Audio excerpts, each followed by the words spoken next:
السلام علیکم کلاس۔ آج کے اس لیکچر میں ہم جو چیپٹر نمبر 2 ہے اس کے شارٹ کوسچن جو باقی رہ گئے تھے وہ ڈسکس کریں گے۔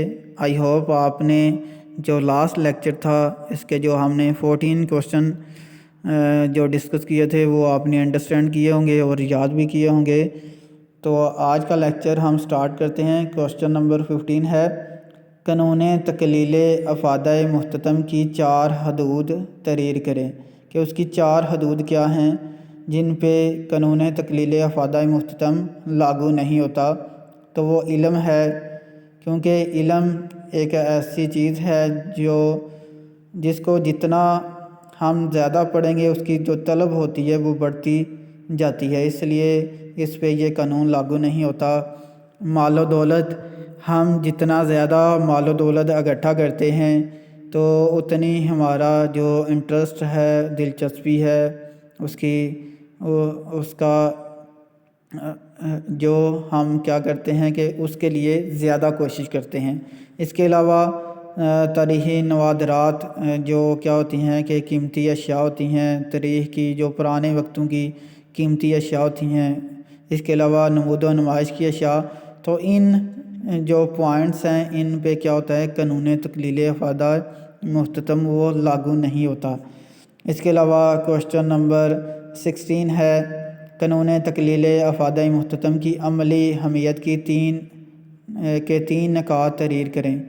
تو اس کے 3 نکات کیا ہیں کہ صارف کی رہنمائی کرتا ہے، قانون طلب کی بنیاد فراہم کرتا ہے، ٹیکسوں کے نفاذ میں وزیر خزانہ کی رہنمائی کرتا ہے۔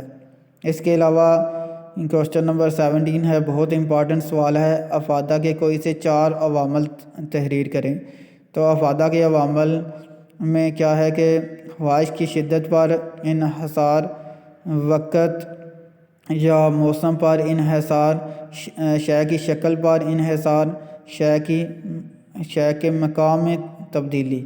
اس کے علاوہ کوسچن نمبر 18 ہے، قانون مساوی افادہ محتتم کی کوئی سی 4 حدود تحریر کریں۔ تو 4 حدود میں کیا ہے کہ افادہ کی عددی پیمائش ممکن نہیں۔ اس کے علاوہ صارفین کی لا علمی ہے، صارفین کی لاپرواہی ہے، ناقابل تقسیم اشیاء ہیں، تو ان پہ جو قانون مساوی افادہ محتتم ہے وہ لاگو نہیں ہوتا۔ اس کے علاوہ کوسچن نمبر 19 ہے، قانون مساوی افادہ محتتم کی علمی اہمیت کے 4 نکات تحریر کریں۔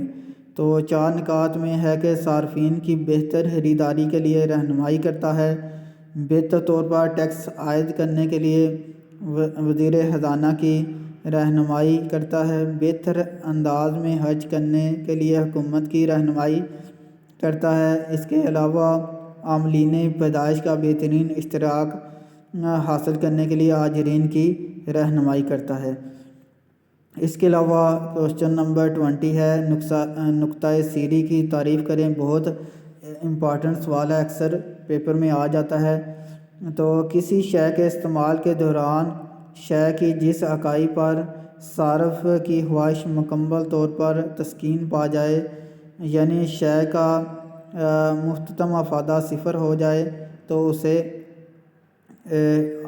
نقطۂ سیری کہتے ہیں، اس کو 0 افادہ بھی کہتے ہیں، ٹھیک ہے، نقطۂ سیری کو 0 افادہ بھی کہتے ہیں۔ یہ بہت امپورٹنٹ سوال ہے۔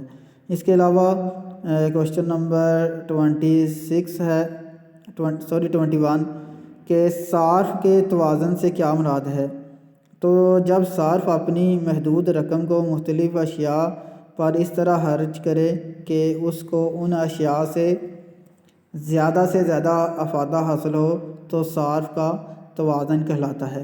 یعنی وہ چیزوں کو اس طرح پرچیز کرے کہ اس کو زیادہ سے زیادہ کیا ہو، افادہ حاصل ہو، تو وہ صارف کا توازن کہلاتا ہے۔ کوسچن نمبر 22 ہے، قانون تکلیل افادہ محتتم کی تعریف بیان کریں۔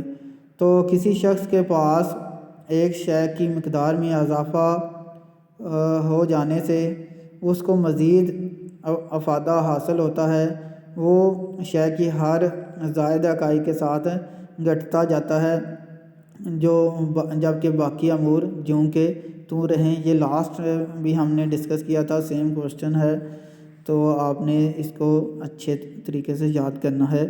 کوشچن نمبر 23 ہے، قانون مساوی افادہ مختتم کی تعریف بیان کرے۔